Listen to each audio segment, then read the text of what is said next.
Добро пожаловать в мой канал.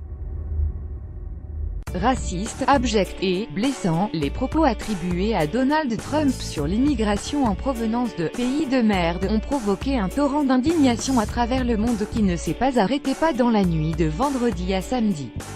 Alors que le président américain a expliqué qu'il n'avait pas utilisé ces termes, l'Afrique entière a réclamé des excuses. D'une même voix, dans un langage d'une rare dureté, les 54 ambassadeurs du groupe africain à l'ONU ont exigé une rétractation au président américain, condamnant des remarques scandaleuses, racistes et xénophobes. Ils se sont dit préoccupés par la tendance grandissante de l'administration Trump à dénigrer le continent et les gens de couleur. Le Sénégal et le Botswana ont convoqué chacun l'ambassadeur américain.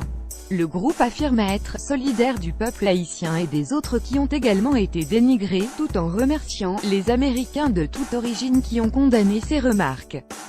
Certains d'internautes vont être rappelés samedi par leur capitale en raison de la sévérité du texte, a lancé avec humour un ambassadeur après la réunion. Pour une fois on est unis, a-t-il également souligné, sous couvert d'anonymat. La leçon de Joe Biden au commissariat de l'ONU pour les réfugiés avait auparavant déploré des propos racistes, choquants et honteux. L'Union africaine lui a qualifié pour sa part ces remarques de « blessantes » et « dérangeantes ».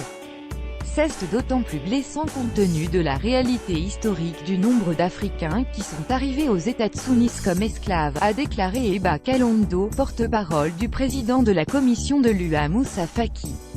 Mais l'Amérique, selon elle, est un pays qui représente bien plus qu'un seul homme ou qu'une déclaration. L'ancien vice-président démocrate Joe Biden a lui aussi donné de la voix. Ce n'est pas comme cela qu'un président devrait parler et se comporter.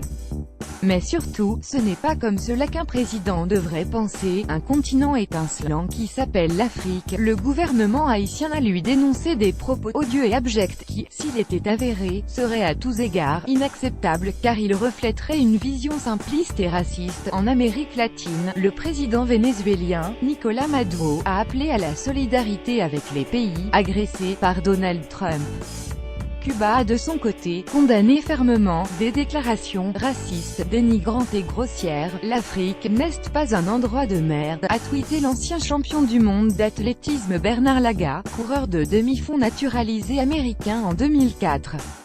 Je suis le fils d'un continent étincelant qui s'appelle l'Afrique, et j'en suis fier.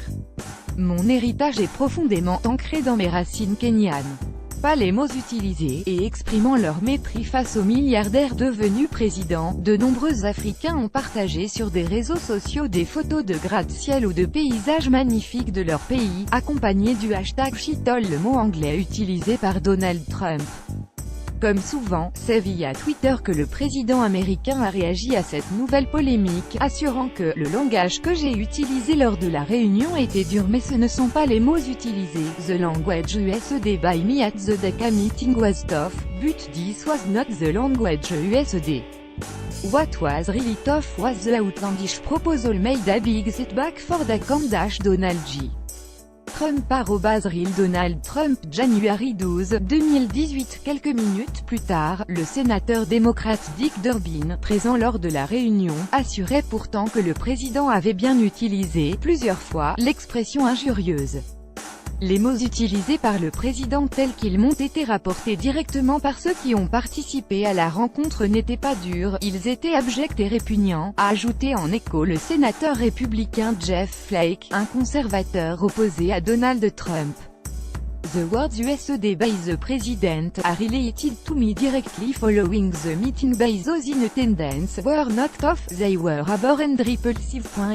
Jeff Flake @Jeff Flake January 12, 2018.